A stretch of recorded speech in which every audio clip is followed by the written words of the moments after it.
সূৰা কাহাফ অৰ্থাৎ পৰ্বতৰ গুহা, মক্কাত অৱতীৰ্ণ। পৰম কৰোণাময় পৰম দয়ালু আল্লাহ তাআলাৰ নামত আৰম্ভ কৰোঁ।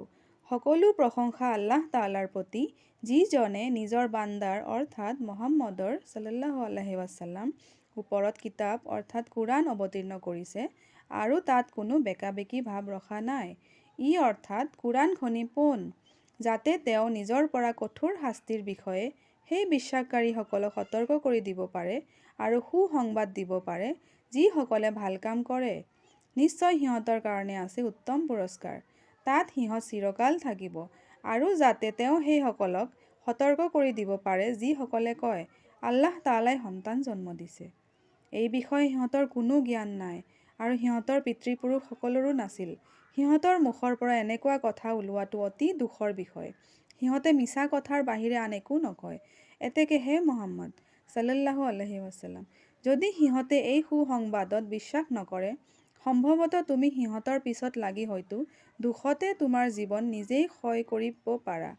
নিশ্চয় মই ইয়াত অৰ্থাৎ পৃথিৱীত থকা বস্তুবোৰ পৃথিৱীৰ কাৰণে শুৱনি কৰি দিছোঁ, যাতে মই সিহঁতক অৰ্থাৎ মানুহবিলাকক পৰীক্ষা কৰিব পাৰোঁ যে সিহঁতৰ কোনো আচৰণত বেছি উত্তম। আৰু নিশ্চয় পৃথিৱীত যি আছে তাক মই এদিন ধূলি আৰু শুকান মাটিত পৰিণত কৰিম। নাইবা হে মুহাম্মদ সাল্লাল্লাহু আলাইহি ওয়াসাল্লাম, তুমি চিন্তা কৰানে যে মোৰ নিদৰ্শনবোৰৰ ভিতৰত সেই গুহাৰ অধিবাসী সকল আৰু নাম খোদিত থকা পৰ্বতবাসীসকল আশ্চৰ্যজনক আছিল। যেতিয়া যুৱকসকলে অৰ্থাৎ 7জন খ্ৰীষ্টিয়ান ধাৰ্মিক যুৱক গুহালৈ গৈ আশ্ৰয় লৈছিল, তেতিয়া সিহঁতে অৰ্থাৎ সেই 7জন যুৱকে কৈছিল, হে আমাৰ প্ৰভু, আমাৰ নিজৰ পৰা আমাক দয়া দান কৰা আৰু আমাৰ কাৰণে আমাৰ এই বিষয়টো ঠিকভাৱে মীমাংসা কৰা।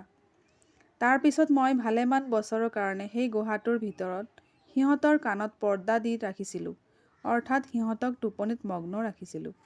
তাৰ পিছত মই সিহঁতক টোপনিৰ পৰা উঠাইছিলোঁ, যাতে মই পৰীক্ষা কৰিব পাৰোঁ যে দুয়োটা দলৰ ভিতৰত অৱস্থিতি কাল কাৰ বেছি ভালদৰে মনত আছিল। হে মুহাম্মদ সাল্লাল্লাহু আলাইহি ওয়াসাল্লাম, মই তোমাৰ ওচৰত সিহঁতৰ অৰ্থাৎ গুহাৰ অধিবাসীসকলৰ কাহিনী সঠিকভাৱে বৰ্ণনা কৰিছোঁ। সিহঁত আছিল প্ৰকৃততে যুৱক।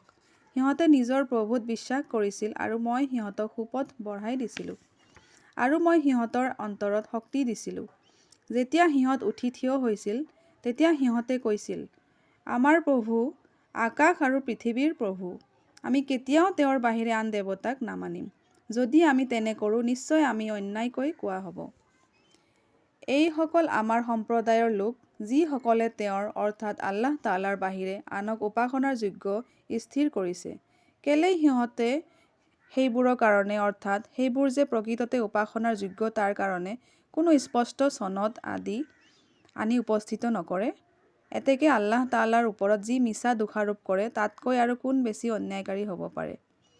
আৰু তোমালোকে যেতিয়া সিহঁতৰ পৰা আৰু আল্লাহ তাআলাৰ বাহিৰে সিহঁতে পূজা কৰা বস্তুবোৰৰ পৰা মুখ ঘূৰাইছা, তেতিয়া তোমালোকে গুহালৈ গৈ আশ্ৰয় লোৱা। তোমালোকৰ প্ৰভুৱে তোমালোকৰ ওপৰত তেওঁৰ দয়া দান কৰিব আৰু তোমালোকৰ বিষয়টো তোমালোকৰ কাৰণে সুখ শান্তিৰে মীমাংসা কৰিব। আৰু হে মুহাম্মদ সাল্লাল্লাহু আলাইহি ওয়াসাল্লাম, তুমি বেলিটোক দেখিবা যে যেতিয়া ই উদয় হয়, ই সিহঁতৰ গুহাৰ পৰা সোঁফালে হালে, আৰু যেতিয়া ই মাৰ যায়, ই সিহঁতৰ পৰা বাওঁফালে ঘূৰে। আৰু সিহঁতে ইয়াৰ অৰ্থাৎ গুহাৰ ভিতৰৰ মুকলি ঠাইত শুই আছিল। এইবোৰ আল্লাহ তাআলাৰ নিদৰ্শনৰ অন্তৰ্ভুক্ত। আল্লাহ তাআলাই যাক সুপথ দেখুৱায় সি ঠিকভাৱে পৰিচালিত হয় আৰু যাক তেওঁ বিপথে এৰি দিয়ে, হে মুহাম্মদ সাল্লাল্লাহু আলাইহি ওয়াসাল্লাম, তুমি তাক সুপথে পৰিচালিত কৰিবলৈ কোনো সহায়কাৰী নাপাবা। আৰু হে মুহাম্মদ, তুমি হয়তো সিহঁতক সাৰে থকা বুলি ভাবিছা, কিন্তু সিহঁতে টোপনিত আছিল। আৰু মই সিহঁতক সোঁ কাটি আৰু বাওঁ কাটিকৈ ঘূৰাই দিছিলোঁ, আৰু সিহঁতৰ কুকুৰটোৱে দুৱাৰদলিত তাৰ নিজৰ আগঠেং দুখন মেলি দিছিল। যদি তুমি সিহঁতৰ ওচৰলৈ গ'লাহেঁতেন, নিশ্চয় তুমি সিহঁতৰ পৰা মুখ ঘূৰাই পলালাহেঁতেন, আৰু নিশ্চয় তুমি সিহঁতৰ পৰা ভয় পালাহেঁতেন। আৰু মই যিদৰে সিহঁতক টোপনিত ৰাখিছিলোঁ, সেইদৰে মই সিহঁতক উঠাইছিলোঁ, যাতে সিহঁতে পৰস্পৰে সোধা মেলা কৰে। সিহঁতৰ মাজৰ পৰা এজন বক্তাই কৈ উঠিছিল, তোমালোক ইয়াত কিমান সময় ৰৈ আছা? সিহঁতে কৈছিল, আমি এদিন নাইবা এদিনৰ এটি অংশহে ইয়াত ৰৈ আছোঁ। অৱশেষত সিহঁতে কৈছিল, তোমালোকৰ প্ৰভুৱেহে ভালদৰে জানে যে তোমালোক ইয়াত কিমান সময় ৰৈ আছা। এতেকে তোমালোকে তোমালোকৰ এজন লোকক নিজৰ এই ধনেৰে সৈতে চহৰলৈ পঠাই দিয়া, যাতে সি অতি উত্তম আহাৰ দেখিলে তাৰ পৰা তোমালোকৰ কাৰণে কিছু আহাৰ আনিব পাৰে আৰু তোমালোকৰ ভোক নিবাৰণ কৰিব পাৰে। কিন্তু সি যেন তোমালোকৰ বিষয়ে কাকো নজনায়। কাৰণ যদি সিহঁতে তোমালোকৰ বিষয়ে জানে, সিহঁতে তোমালোকক শিল দলিয়াই মাৰিব নাইবা সিহঁতে তোমালোকক সিহঁতৰ ধৰ্মলৈ ঘূৰাই নিব আৰু তেতিয়া হ'লে তোমালোকে কেতিয়াও মুক্তি নাপাবা। আৰু সেইদৰে মই সিহঁতক জনাই দিছিলোঁ যাতে সিহঁত অৰ্থাৎ মানুহবিলাকে জানি লয় যে আল্লাহ তাআলাৰ প্ৰতিজ্ঞা সত্য আৰু কিয়ামতৰ অৰ্থাৎ শেষ বিচাৰৰ বিষয়ে কোনো সন্দেহ নাই। যেতিয়া সিহঁতে অৰ্থাৎ মানুহবিলাকে সিহঁতৰ বিষয়ে নিজৰ ভিতৰত তৰ্ক কৰিছিল, তেতিয়া সিহঁতৰ কিছুমানে কৈছিল, সিহঁতৰ ওপৰত অৰ্থাৎ গুহাৰ অধিবাসীসকলে শুই থকা ঠাইডোখৰৰ ওপৰত এটি ঘৰ নিৰ্মাণ কৰা।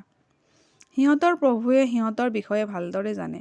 সিহঁতৰ কামৰ ওপৰত যিসকলৰ আধিপত্য আছিল, সিহঁতে কৈছিল, আমি সিহঁতৰ ওপৰত অৰ্থাৎ গুহাৰ অধিবাসীসকলে শুই থকা ঠাইডোখৰৰ ওপৰত নিশ্চয় এটি মছজিদ অৰ্থাৎ উপাসনাৰ স্থান নিৰ্মাণ কৰিম।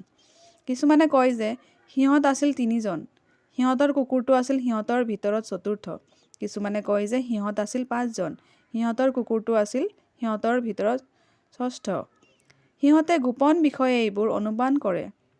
আৰু কিছুমানে কয় যে সিহঁত আছিল 7জন, সিহঁতৰ কুকুৰটো আছিল সিহঁতৰ ভিতৰত অষ্টম। হে মুহাম্মদ সাল্লাল্লাহু আলাইহি ৱাসাল্লাম, কোৱা, সিহঁতৰ আচল সংখ্যা মোৰ প্ৰভুৱেহে ভালদৰে জানে। অতি অলপ সংখ্যাৰ বাহিৰে সিহঁতৰ আচল সংখ্যা আনে নাজানে। এতেকে হে মুহাম্মদ সাল্লাল্লাহু আলাইহি ৱাসাল্লাম, স্পষ্ট বিষয়ে নহ'লে তুমি সিহঁতৰ বিষয়ে কাৰো লগত তৰ্ক নকৰিবা আৰু সিহঁতৰ অৰ্থাৎ গুহাৰ অধিবাসীসকলৰ বিষয়ে সিহঁতৰ অৰ্থাৎ আন মানুহবিলাকৰ কাকো নুসুধিবা। আৰু হে মুহাম্মদ ৰাছূল সাল্লাল্লাহু আলাইহি ৱাসাল্লাম, তুমি কেতিয়াও কোনো বিষয়ে এই বুলি নকবা, কালিলৈ নিশ্চয় মই এইটো কৰিম। কিন্তু এই বুলি কবা, আল্লাহ তাআলা ইচ্ছা কৰিলে মই এইটো কৰিম। আৰু যদি তুমি ইনশাআল্লাহ অৰ্থাৎ আল্লাহ তাআলা ইচ্ছা কৰিলে এই কথাখিনি পাহৰি যোৱা, তুমি নিজৰ প্ৰভুক স্মৰণ কৰিবা আৰু কবা, মই আশা কৰোঁ যে মোৰ প্ৰভুৱে মোক ইয়াতকৈ বেছি ওচৰলৈ সুপথ দেখুৱাব। আৰু সিহঁতে অৰ্থাৎ গুহাৰ অধিবাসীসকলে সিহঁতৰ গুহাত 300 বছৰ আৰু তাতোকৈ 9 বছৰ বেছি আছিল। হে মুহাম্মদ সাল্লাল্লাহু আলাইহি ৱাসাল্লাম, কোৱা, সিহঁত কিমান সময় আছিল সেই বিষয়ে আল্লাহ তাআলাইহে ভালদৰে জানে। আকাশ আৰু পৃথিৱীৰ গোপন বিষয়বোৰো তেওঁৰ লগতে আছে। তেওঁ কেনে স্পষ্টভাৱে দেখোতা আৰু কেনে স্পষ্টভাৱে শুনোতা। তেওঁৰ বাহিৰে সিহঁতৰ আন কোনো ৰক্ষাকাৰী নাই আৰু তেওঁৰ আদেশত তেওঁ কাকো অংশীদাৰ হিচাপে নলয়। হে মুহাম্মদ সাল্লাল্লাহু আলাইহি ৱাসাল্লাম, তোমাৰ প্ৰভুৰ কিতাপৰ পৰা তোমাৰ ওচৰলৈ যি ৱহী অৰ্থাৎ কুৰাণ পঠোৱা হৈছে তাক পঢ়ি শুনোৱা। তেওঁৰ বাণী কোনেও পৰিৱৰ্তন কৰিব নোৱাৰে আৰু তেওঁৰ বাহিৰে তুমি কাকো আশ্ৰয় হিচাপে নাপাবা। আৰু হে মুহাম্মদ ৰাছূল সাল্লাল্লাহু আলাইহি ৱাসাল্লাম, যিসকলে নিজৰ প্ৰভুক তেওঁৰ মুখ অৰ্থাৎ কৃপাদৃষ্টি কামনা কৰি ৰাতিপুৱা আৰু গধূলি মাতে, সিহঁতৰ লগত তোমাৰ আত্মাক সন্তুষ্ট ৰাখিবা। আৰু এই পাৰ্থিৱ জীৱনৰ জাক-জমক অন্বেষণ কৰি সিহঁতৰ পৰা অৰ্থাৎ উল্লেখিত পুণ্যৱান লোকসকলৰ পৰা তোমাৰ স্নেহ দৃষ্টি আঁতৰাই নিনিবা আৰু তুমি সেইজনৰ আদেশ নামানিবা, যাৰ অন্তৰ মই মোৰ জিকিৰৰ পৰা অৰ্থাৎ স্মৰণৰ পৰা পাহৰাই দিছোঁ আৰু যিজনে নিজৰ ইচ্ছামতে চলে আৰু যাৰ কামে সীমা অতিক্ৰম কৰিছে। আৰু হে মুহাম্মদ ৰাছূল সাল্লাল্লাহু আলাইহি ৱাসাল্লাম, কোৱা, সত্য তোমালোকৰ প্ৰভুৰ পৰা আহিছে। এতেকে যাৰ ইচ্ছা বিশ্বাস কৰক আৰু যাৰ ইচ্ছা অবিশ্বাস কৰক। নিশ্চয় অন্যায়কাৰীসকলৰ কাৰণে মই এনেকুৱা জুই প্ৰস্তুত কৰি থৈছোঁ, যাৰ শিখাই সিহঁতক চাৰিওপিনে তম্বুৰ নিচিনাকৈ আগুৰি ধৰিব। আৰু যদি সিহঁতে সহায় খোজে, সিহঁতক গলিত পিতলৰ নিচিনা উতলা পানী দিয়া হ'ব, যি সিহঁতৰ মুখ গলাই দিব। কেনে জঘন্য পানী আৰু দোজখ কেনে জঘন্য শয্যা। যিসকলে প্ৰকৃততে বিশ্বাস কৰে আৰু ভাল কাম কৰে, নিশ্চয় তেনে ভাল কাম কৰোঁতাজনৰ পুৰস্কাৰ কেতিয়াও মই নষ্ট হ'বলৈ নিদিম। সিহঁতৰ কাৰণেহে আছে চিৰশান্তিময় বেহেস্ত, যাৰ তলেদি নিজৰাবোৰ বৈ গৈ থাকিব। তাত সিহঁতক সোণৰ অলংকাৰেৰে বিভূষিত কৰা হ'ব আৰু সিহঁতে মিহি চিল্ক অৰ্থাৎ ৰেচমী আৰু ফুলবছা কাপোৰৰ সেউজীয়া পোছাক পিন্ধিব। সিহঁতে তাত অৰ্থাৎ বেহেস্তত কোমল আসনৰ ওপৰত আউজি থাকিব। কেনে উত্তম পুৰস্কাৰ আৰু কেনে উত্তম শয্যা।